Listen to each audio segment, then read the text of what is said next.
Cette semaine, dans le Macronomètre, nous allons évaluer la modification du règlement de l'Assemblée nationale et en fait des règles qui encadrent le travail parlementaire à l'Assemblée avec une note de 5 sur 10.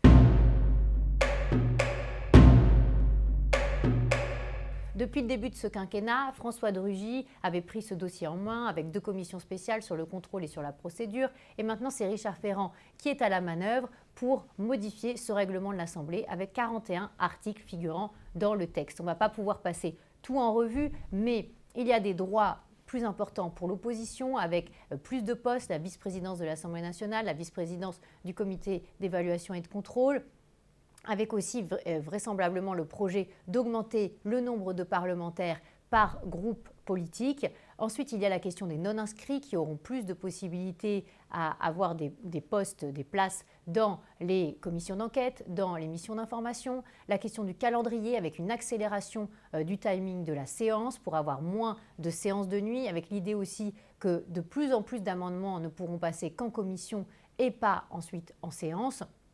Donc c'est toute une rationalisation du travail parlementaire, des pouvoirs plus importants pour le déontologue de l'Assemblée nationale, à la fois vis-à-vis des représentants d'intérêt, des parlementaires eux-mêmes et des agents de l'Assemblée nationale. Là où pêche le texte, c'est vraiment sur la question du contrôle de la dépense publique par le Parlement, puisque c'était une des missions de cette transformation du règlement. Eh bien, la seule chose, c'est l'inscription dans le règlement de l'Assemblée de la fameuse semaine du printemps de l'évaluation. Toutes les 5 semaines, il y aura une semaine dédiée au contrôle de la dépense publique.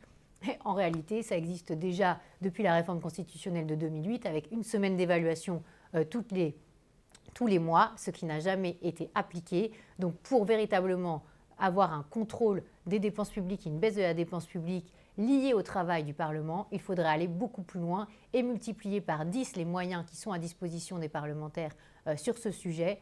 On en est loin, donc voilà, cette réforme du règlement nous laisse un peu sur notre faim.